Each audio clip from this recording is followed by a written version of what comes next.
Betsy Gospel Family presents కృపాశ్వకరణి కృపవార్త. సర్వాధికారి సర్వము నెరిగిన సర్వాధికారి సకలము నీకు విదితము యేసు స్వామి.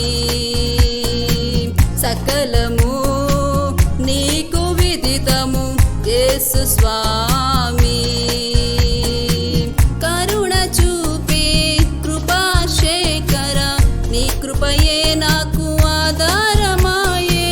కరుణ చూపే కృపాశేఖర నీ కృపయే నాకు ఆధారమాయే.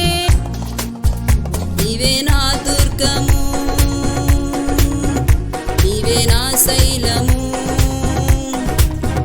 నీవే నా శృంగము, నీవే నా ధైర్యము. నీవే నా దుర్గము, నీవే నా శైలము, నీవే నా శృంగము, నీవే నా ధైర్యము. సర్వము నెరిగిన సర్వాధికారి సకలము నీకు విదితము యేసు స్వామి. సకలము నీకు విదితము యేసు స్వామి.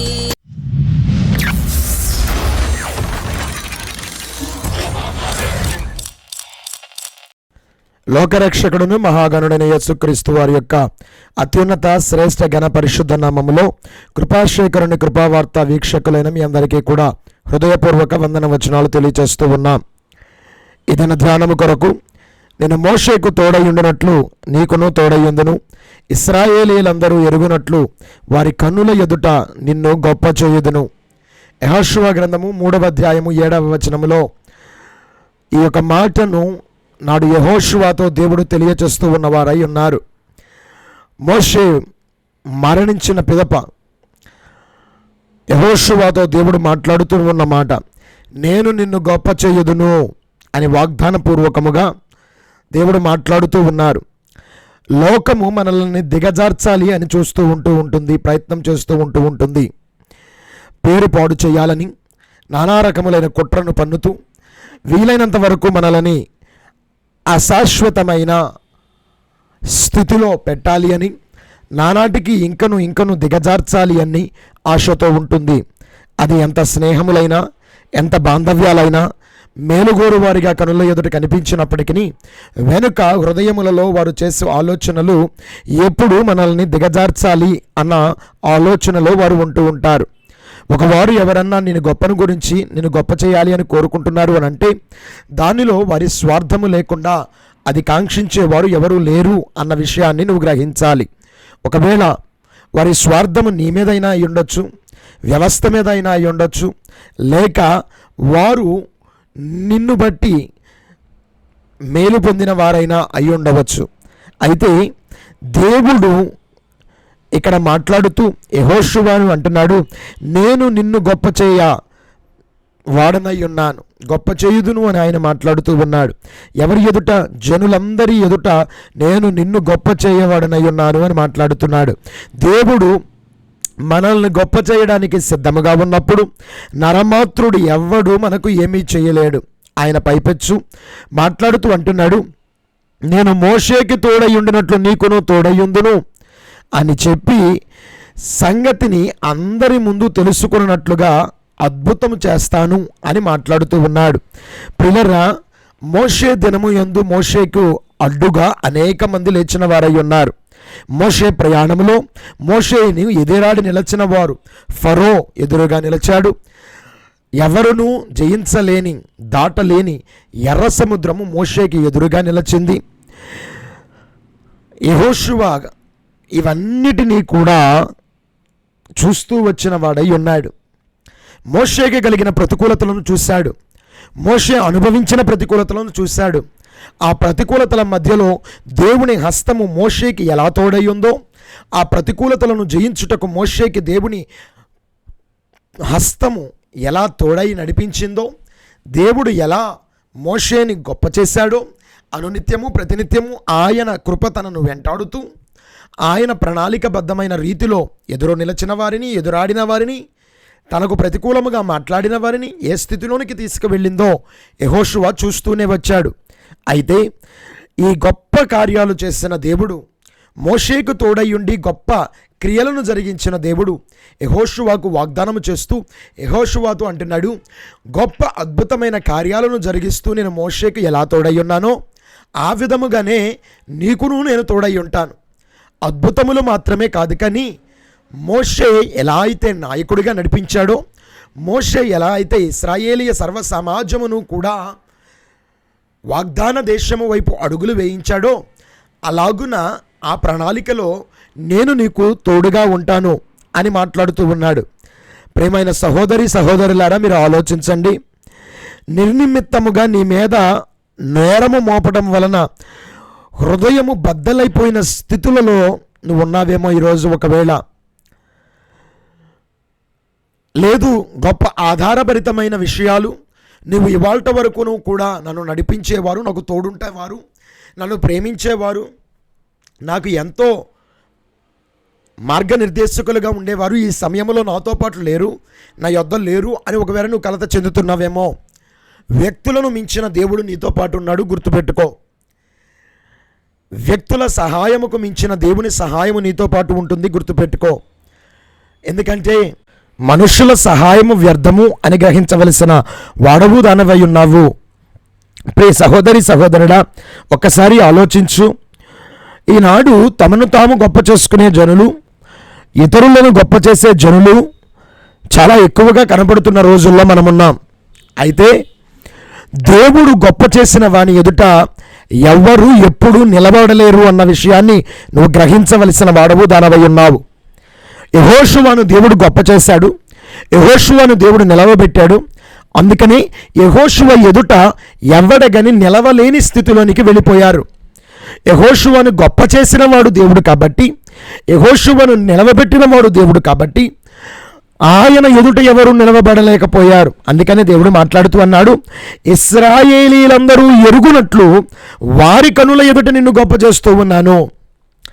కొన్ని నీ అనుభవాలలో నుండి నువ్వు ఆలోచిస్తే నీవు కొన్ని సందర్భాలలో తలదించుకున్న ప్రదేశాలు ఉండవచ్చు.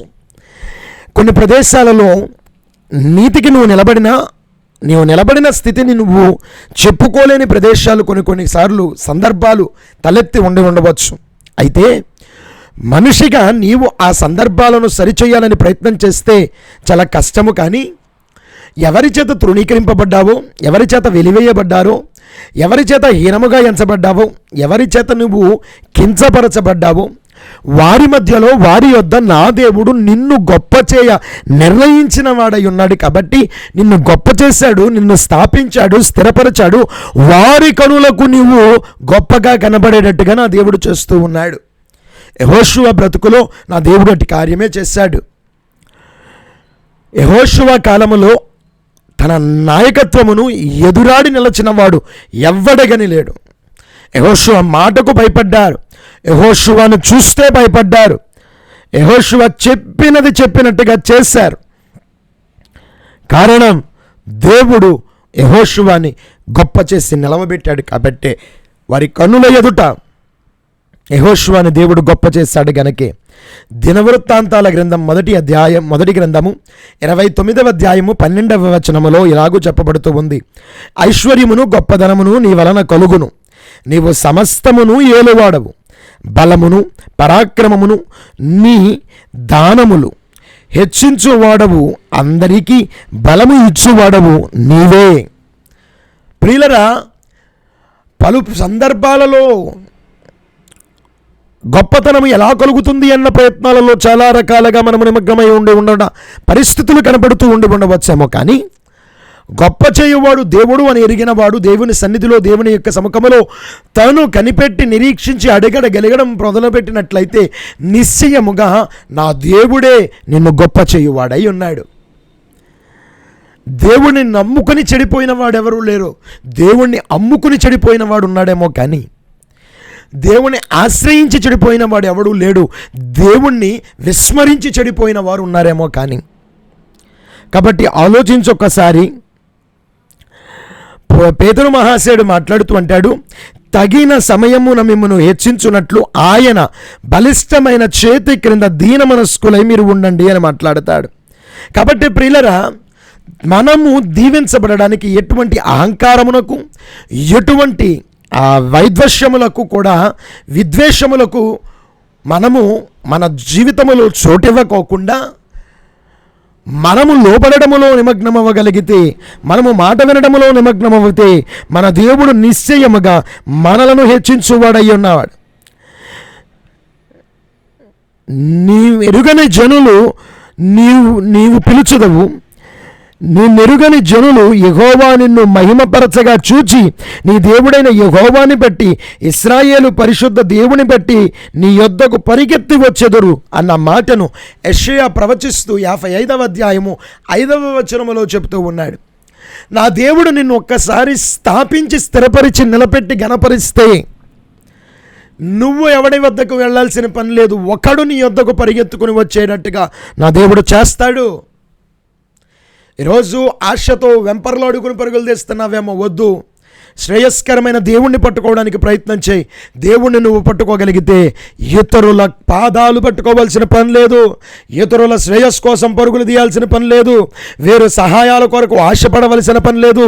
నా దేవుడే నీ గొప్ప స్థితికి కారకుడవుతాడు, గుర్తుపెట్టుకో. ప్రియ సహోదరుడి, సహోదరుడా, ఇంకొక మాట, యెహోషువ గొప్పవాడు అవడానికి తన దీన స్వభావాన్ని చూపించాడు. మోషే పర్వత శిఖరాగ్రములో దేవునితో మాట్లాడుతూ ఉంటే ఆ పర్వతము కిందనే, పర్వతము పైన మోషే ఉపవసించి దేవుని సన్నిధిలో ఉన్నాడు. పర్వతము కింద యజమానిగా ఉన్న తన నాయకుని కొరకు కనిపెడుతూ ఉపవాసములో గడుపుతూ ఉన్నాడు యెహోషువ. నువ్వు హెచ్చింపబడాలి, నువ్వు గణపరచబడాలి. నీ నాయకత్వానికి నువ్వు లోబడు, నీ దేవునికి నువ్వు లోబడు, నిశ్చయముగా నువ్వు హెచ్చింపబడతావు.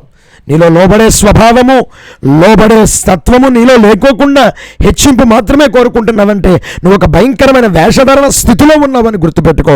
వేషధారులు ఎంత మాత్రము నా దేవుని చేత ఇష్టపడువారు కారు, కానీ వారు నా దేవుని చేత తృణీకరింపబడు వారై ఉన్నారు గనక నీలో వేషధారి లక్షణములను తీసివేసి నీవు నా దేవుని దగ్గర వినయమనస్కుడవై ఉండి నువ్వు మోకరించగలిగినట్లయితే, అడగగలిగినట్లయితే నా దేవుడు నీ స్థితిని గొప్ప చేసి నిలవబెట్టి అందరి ఎదుట నిన్ను గణపరిచి వారి కన్నుల ఎదుట నిన్ను నా దేవుడు గొప్ప చేయునుగాక.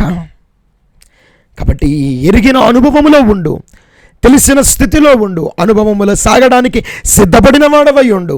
ఆ సిద్ధపడిన స్థితి నీ కుటుంబంలో ఉంటే ఇదిగో నీ బిడ్డల హెచ్చింపబడడం నువ్వు చూస్తావు, నువ్వు కుటుంబ స్థాయి హెచ్చింపబడడం నువ్వు చూస్తావు.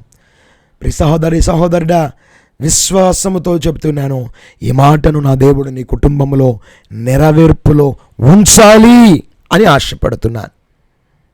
కాబట్టి ఒక చిన్న ప్రార్థన చేద్దామా? నా దేవుడు నిశ్చయముగా మిమ్మలను గొప్ప చేయని అపేక్షించిన వాడై ఉన్నాడు. ఆయన మిమ్మలను గొప్ప చేయునుగాక. ప్రార్థన. సకల ఆశీర్వాదాలకి కారణభూతుడవును, గనుడవు, శ్రేష్ఠుడవైన యేసయ్య, నీ పుణ్య పరిశుద్ధ నామమునకు వందనాలు చెల్లిస్తూ ఉన్నా. ధ్యానములో మీరు మా కొరకు ఉంచిన మాటను బట్టి స్తోత్రాలు. అవును, మోషేకి తోడై ఉండినట్లు యెహోషువకు తోడై ఉన్నానని, ఇశ్రాయేలీలు అందరూ నీవు తోడై ఉన్నావని ఎరుగునట్లుగా వారి కనుల ఎదుట నీవు యెహోషువని గొప్ప చేసిన వాడవై ఉన్నావు. అన్యుల మధ్యలో బ్రతుకుతున్నాము, నీ సాక్షులుగా ఉండవలసిన వారమై ఉన్నాము గనక నీవు మాతో ఉన్నావని, నీవు మాయందు ఉన్నావని జనులందరూ తెలుసుకొనిలాగున నీ హెచ్చింపు నీ బిడ్డలకు కలుగు చేయండి. ఆశీర్వదించండి, దీవించండి. వారి బిడ్డల ప్రయత్నాలను దీవించండి. వారు పడుతున్న ప్రతి ఆశ కొరకైన తాపత్రయమును ఎరిగి కార్యములతో నింపమని ప్రార్థిస్తూ ఉన్నా. బలమైన నీ కృప బిడ్డలకు తోడు చేసి ఉంచి మేలైన కార్యములతో నింపి ఆశీర్వదించమని అడుగుతూ ఘనుడగు యేసు నామములో ఈ మనవులను పెట్టి ప్రార్థించి అడుగుతున్నాము తండ్రి, ఆమేన్. ఈరోజు వివాహ దినములు, పుట్టినరోజులు జరుపుకుంటున్నా మీ అందరికీ కూడా శుభాలు తెలియజేస్తున్నాను. నా దేవుని నిత్య సన్నిధి మీ అందరికీ కూడా తోడై ఉండి నడిపించి దీవించి ఆశీర్వదించునుగాక. ఆమెన్.